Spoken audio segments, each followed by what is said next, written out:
everyone, and welcome to my channel where you get a little venom for your soul. I am your host with the most, Betty, and today we're going to be talking about some urban legends, but specifically some Mexican urban legends, which it's really more of the Latin community, but we're going to kind of focus more on Mexico. But before we get into that, I kind of wanted to share. So last year, me and my family, we took a trip to Mexico where we visited some families, and I will say that the little town that we stayed in, it was just really, really beautiful, very kind of out there. I really did feel like time just kind of slowed down there. It was absolutely gorgeous, but I will say at night it was a little bit creepy. It was very dark, but I did love the atmosphere because knowing that everybody was out eating and just living, conviviendo, all that stuff, you know, I thought it was very beautiful. And then I really got to thinking, like, what are some of the like spooky stories in small towns like this in Mexico and things like that? So that's where I came up with the idea of doing the Mexican urban legends. So here we go. So basically all urban legends have some sort of similarities in regard to that. It just really depends on the origins of from where you heard it. You know, they could have, we have something that's like Bigfoot here, but somewhere in the other side of the world is called a Yeti, things of that sort. It can consist on mythical creatures, monsters, you know, just all types of things. But today we're going to kind of focus more on Mexican urban legends. So first up, duendes. So duendes are kind of like gnomes type, goblins type creatures. There are a lot of videos on the internet that you can find in regards to real life duendes, if you believe in that type of things or not. Basically, they're gnome-like creatures, and they're said to be very se portan mal, in other words. Sorry, I can't spoke today. I can't talk right now. Their sizes can vary anywhere between 7 to 14 inches, and they're kind of described as like invisible or camouflaged, if you will, very good at hiding. So in some parts of Mexico, the duendes are said to be spiritual guides for those who have gotten lost in like forests, and they kind of help them to lead them out. In other parts of Mexico, they say that duendes live within the walls of your home, preferably the rooms of small children. Now, these duendes like to attempt to clip the toenails off the children, and sometimes they even like actually clip the entire nail off. It's also said that duendes like to kidnap children, and they keep them as playmates. And if the child refuses, they kind of just torture them or, you know, hurt and things like that. Some other people actually say that duendes can bring them good or bad luck, just depending on your region and where you're from. They can also live out in the wilderness, so they're not just entirely in like communities and things like that. They could actually live in the wilderness. They say that duendes do not like to be bothered or trespassed, and an offering should be made if such thing happens as compensation. Can't talk today, sorry. There are different names and types of duendes. In Yucatan, they are known as aluks, which I'm most likely pronouncing that wrong. That name pretty much means those who live in dangerous places or the owner of the house. It's kind of like a wife, sort of. So, am I a duende? Nah, I'm cool. In Oaxaca, they are called, hold on, huicha. I just butchered that, my bad, sorry. Don't mean to butcher it, but you can correct me in the comments below. Sorry. And they are nocturnal and shape-shifting creatures, which is kind of creepy if you really think about that. In an article written by Brooke O'Connor, he talks about how he sat with other people from around the world, and they had shared stories about duendes. One man from Yucatan said that when he was just a young boy, he would go hunting with his family. And whenever his family would go hunting at night, they would have him stay in the truck because of the jungle. It was just too dangerous for him. On such one occasion, he said that he had actually went hunting with his family at night and they left him in the truck and he actually fallen asleep. He said he woke up to whisperings in a language that he did not understand. He had also heard scratches on the bumper, and then the truck started kind of rocking back and forth a bit. And then he said that the voice he heard whispering actually ended up turning into an unhuman cackle, which, yeah, I'm like, bye at that point. No. He said he was so scared that he actually hid under a blanket until it stopped. About an hour or so after that, he said his family had returned to the truck empty-handed, which was actually not normal. So they just assumed that the aluk or the duende was actually offended that they were there without any type of offering. So technically they were considered trespassing. But either way, I know I ain't gonna mess with no duendes. No, I'm good. Thank you. Number 2, el cucuy. The origin of el cucuy comes from European Spanish-speaking countries, and having the Spanish conquer Mexico, it was kind of just a no-brainer of the legend coming to Mexico, which therefore now we have the cucuy. But at any event, he is described as a small, misshapen, hairy, and frightening creature, and he is said to have bat-like ears, red eyes, and large teeth. He is known to shapeshift, and he likes to hide under beds, closets of misbehaving children. So if y'all some misbehaving children, get your stuff together, because, or if you have some misbehaving children, I suggest you put them in here. Cucuy is real, y'all. I promise the cucuy is real. He sleeps in the room next to the church. The legend says that the cucuy is known for taking these misbehaving children to his lair in the mountains, where he would eat them slowly. Parents would often tell their children about these stories, amongst others, so that way they can behave. But it is said that if you ever do come across el cucuy, turn your lights on, because the cucuy could only harm you in the dark. Therefore, that's why I have all those lights on. Night lights, y'all. Night lights. And if your kid's misbehaving, I highly suggest you take that night light out and be like, good luck. Number 3, El Charro Negro. El Charro Negro is described as a tall, elegant man who dresses in black with a sombrero. Think like a mariachi, basically. He rides around at night with his jet black horse on the lonely streets of Mexico. He offers money or rides or just simply the company of those who come across him. His story goes that he came from a poor family and he yearned for a lavish lifestyle. He would like to dress up nicely and give appearance that he was wealthy. He wouldn't eat so he can save up his money so that he can buy himself really nice things. His ambition got so big that he actually made a deal with the devil to sell his soul in exchange for wealth. El Charro ended up taking the sack of gold and he actually fled so he can avoid paying off his debt, which is a big no-no. And as you would imagine, the devil eventually caught up to him. He told him that he was actually willing to wait for his timely death so he can collect his debt. But because he fled, he decided to take it right then and there. And because his horse was just so faithful to him, he actually cursed the horse as well. Therefore, the devil had made El Charro his debt collector. In one story, if El Charro can get someone to take his coins, that soul would actually replace his own. In another story, he's actually a soul collector. And anybody who accepts coins from him or even a ride will be taken by El Charro, never to be seen again. However, on a lighter note, it is also said that if he was to offer you his company and you accept it, he will stay with you until dawn, and then once dawn appears, he would just kind of ride off to the sunrise, if you will, which I think that's kind of, I don't know, it's kind of cute, I guess. I don't know. Number 4, La Lechuza. La Lechuza is a legend of the Owl Witch. She's mainly known in Mexico and Texas. She is a shapeshifter that turns into a giant owl, sometimes black, but she's mainly white. And usually she has a woman's head. One story of La Lechuza is that long ago, she was a woman who practiced witchcraft in a small village in Mexico. The people in her village were actually not happy about this. So unfortunately, they did get rid of her, if you get what I'm saying. So her soul did return and sought out revenge. It is also said that angry souls of the ones who were murdered usually come back as animals. Another story of the Lechuza is that she was actually a woman who desired magical powers, so she went ahead and she made a deal with the devil. One little thing I think we could all kind of take is don't make a deal with the devil. Like, seriously, y'all, like, don't do that. Don't. But yes, she made a deal with the devil to obtain these magical powers. At night, she transformed into an owl with the head of a woman in search of a human prey so she can continue to have these magical abilities. She will lure, I can't even talk. She will lure her prey, usually children or drunks, if you will, but she would use like a baby cry or something like that, and then the person would come and investigate.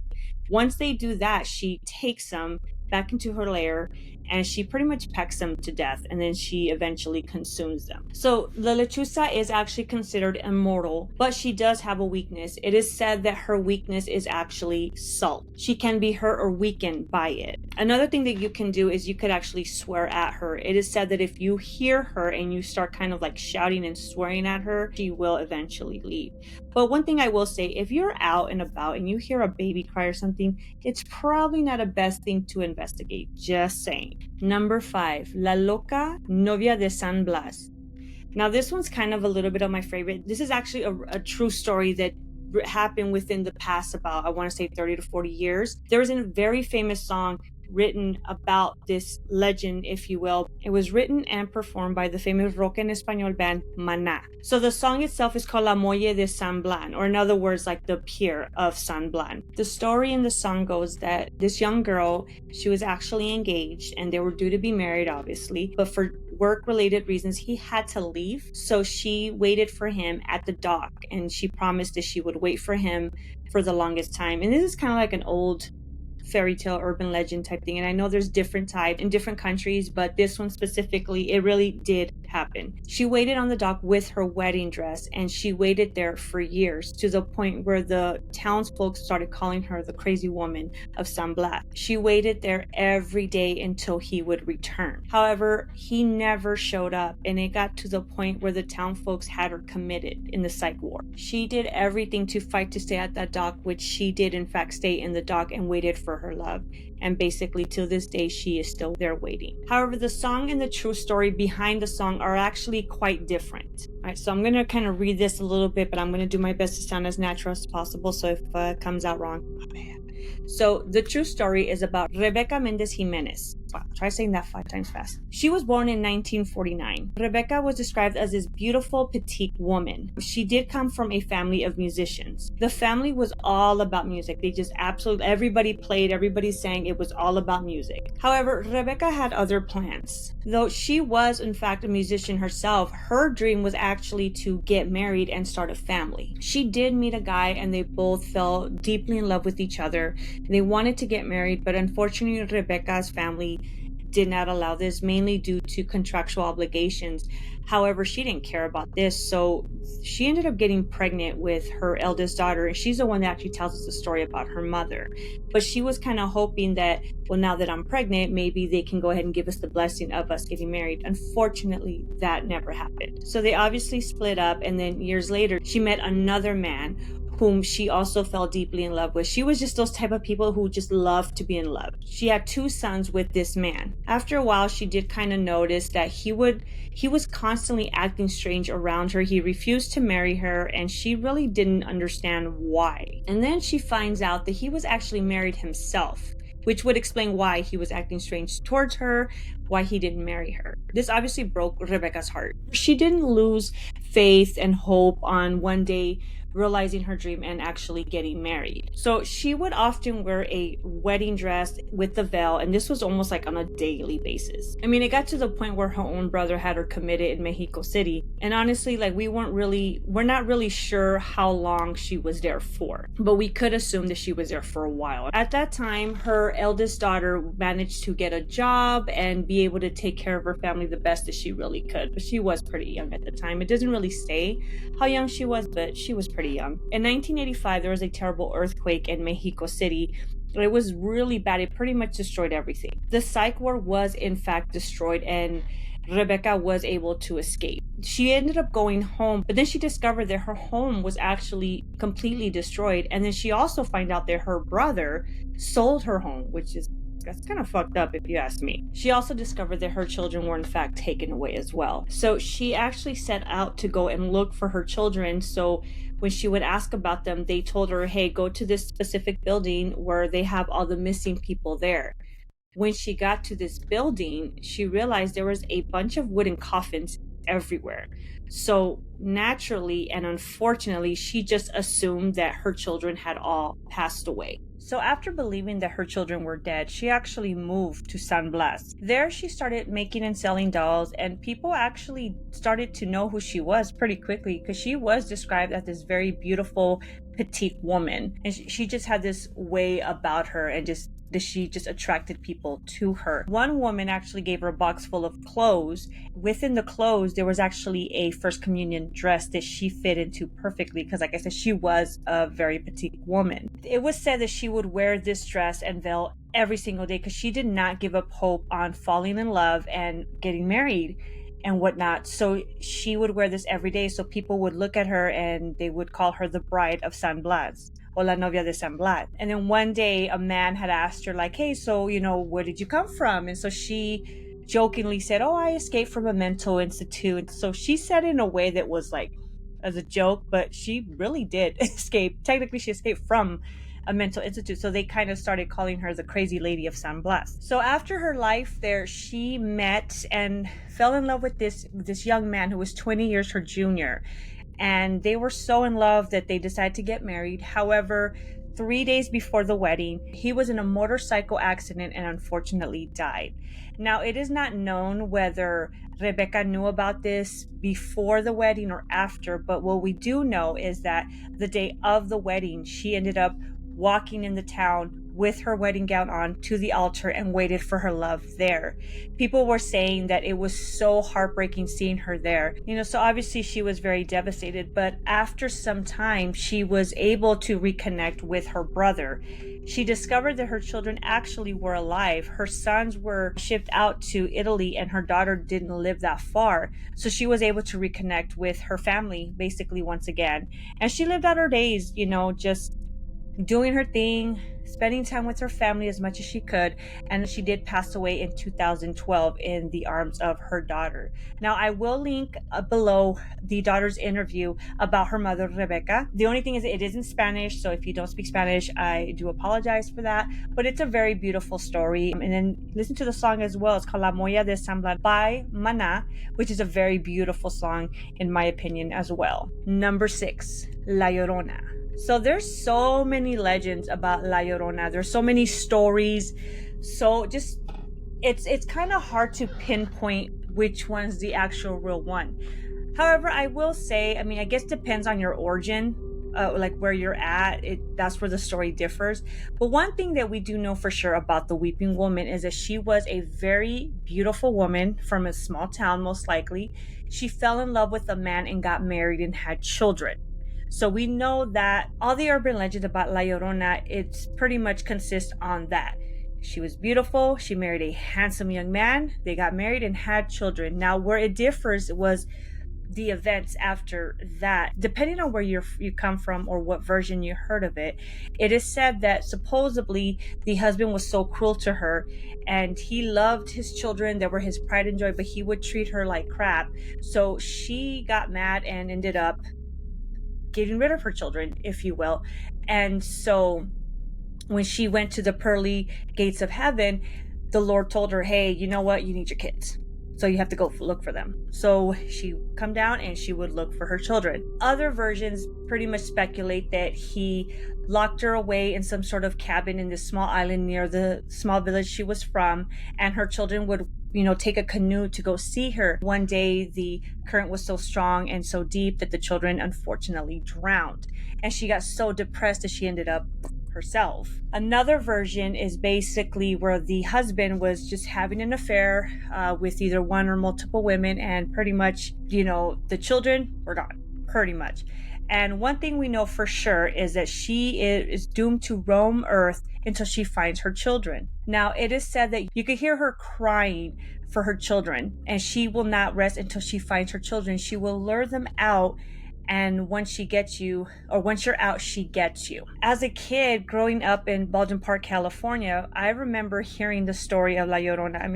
Every Latino knows that story, but one that I was told was how her children just ran away and they jumped over a bridge and pretty much, But I was also told that she doesn't just cry. She goes up to your window and actually knocks on your window. I remember as a kid being so scared, and my bed was right next to a window. I would hear knocks on my window and I was just really, really scared. So that's pretty much the story or the urban legend of the Weeping Woman. I kind of wonder, what if her dude, because it's unfair that she is being punished because she did something really bad, but her dude clearly was a jerk. One way, whatever version you hear, he has something to do with that too. So why is he not punished? Maybe he was.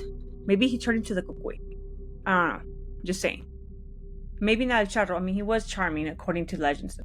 I don't know. Anyways, but so that is our Mexican urban legends. Let me know what you think below. If you guys have any other stories you would like me to cover, true crime, conspiracy theories, or paranormal things of that sort, go ahead and leave a comment down below, or just send me an email and let me know what would you like me to cover. If you like this video, go ahead and hit that like button, and feel free to subscribe and help me to get to 1,000 followers. I know I'm just a very, very small channel, but I'm trying to grow and trying to get there, you know, help a sister out. But thank you so much for watching this video. I really appreciate you, and please stay safe out there, and I hope to see you guys in the next one. Bye.